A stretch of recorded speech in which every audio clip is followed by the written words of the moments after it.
محترم ناظرین، السلام علیکم ورحمۃ اللہ وبرکاتہ۔ اسلامی تاریخ، زمین و آسمان کی پیدائش۔ اللہ تعالیٰ نے پوری کائنات اور اس کی تمام چیزوں کو بے مثال پیدا کیا ہے۔ قرآن کریم میں زمین و آسمان کی پیدائش کا تذکرہ کئی جگہ آیا ہے۔ بعض جگہ صراحت کے ساتھ مذکور ہے کہ کس کو کتنے دنوں میں پیدا کیا ہے۔ ان تمام آیتوں کو سامنے رکھنے کے بعد پتہ چلتا ہے کہ پہلے زمین کا مادہ تیار کیا گیا اور وہ ابھی اسی حالت میں تھا کہ آسمان کے مادے کو دھوئیں کی شکل میں بنایا گیا، پھر زمین کو موجودہ شکل و صورت پر پھیلایا گیا اور ساتھ ہی اس کی تمام چیزیں پیدا کی گئیں۔ اس کے بعد ساتوں آسمان کو بنایا گیا۔ اسی طرح زمین و آسمان اور ان کے درمیان کی چیزیں وجود میں آئی۔ یہ سارا کام کل 6 دن میں مکمل ہو گیا۔ خود اللہ تعالیٰ فرماتا ہے، ہم نے ہی زمین و آسمان اور ان کے درمیان کی چیزوں کو 6 دن میں پیدا کیا اور ہمیں ان کی پیدائش میں تھکن کا کوئی احساس نہ ہوا۔ محترم ناظرین، یہ سمجھنے کی بات ہے، غور و فکر کرنے کی بات ہے کہ اللہ تعالیٰ کن فیکون کا مالک ہے۔ اللہ تعالیٰ 6 دن کیوں لگائے دنیا میں آسمان و زمین اور ان کے درمیان کی چیزوں کو پیدا کرنے میں؟ کیوں لگائے اتنا دن؟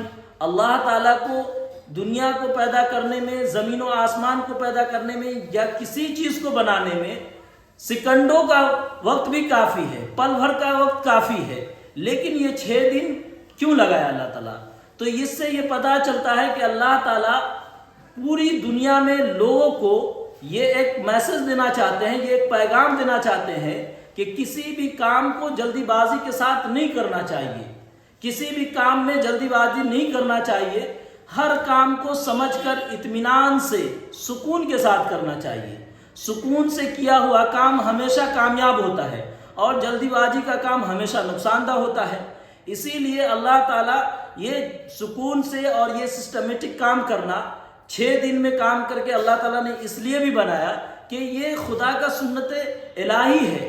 خدا کی طرف سے یہ سسٹم ہے کہ آپ کوئی بھی کام کو کرو، پہلے اس کا منصوبہ بندی کرو، اس کا خاکہ تیار کرو اور اس کو پھر اطمینان و سکون کے ساتھ کرو تاکہ وہ کام تم کو فائدہ دے سکے۔ ایسا نہ ہو کہ کام کرو اور اس کا نقصان اٹھانا پڑ جائے۔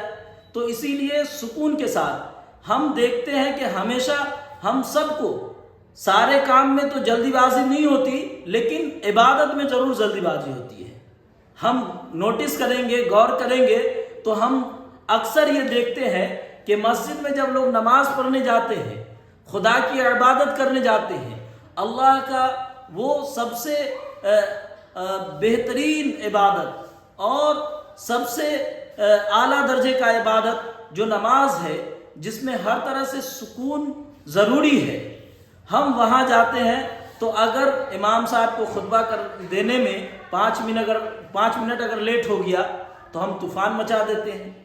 اگر کبھی کسی نماز میں قرات لمبی ہو گئی تو اس کے لیے ہمیں پریشانی ہو جاتی ہے، ہم اعتراضات کرنے لگتے ہیں۔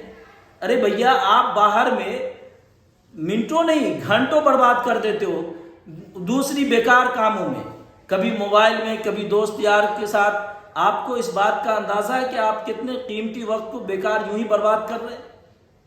اللہ تعالیٰ آپ کے ہر ایک لمحے کا حساب لے گا، اللہ تعالیٰ ہر ایک سیکنڈ اور منٹ کا حساب لے گا۔ اسی لیے ہم سب کو چاہیے کہ اللہ تعالیٰ جو اس زمین و آسمان کو اور ان کے درمیان جو چیزیں ہیں ان سب کو 6 دنوں میں جو پیدا کر کے دکھایا ہے، وہ اس لیے کہ ہم اس سے یہ سبق لے کہ ہمیں بھی ہر کام کو سسٹم کے ساتھ کرنا چاہیے۔ جلدی بازی کو اللہ تعالیٰ پسند نہیں فرمایا ہے، اسی لیے ہم کو جلدی بازی کسی کام میں نہیں کرنا چاہیے۔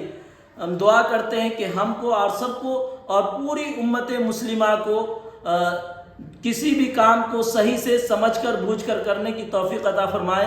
وآخر دعوانا ان الحمد للہ رب العالمین۔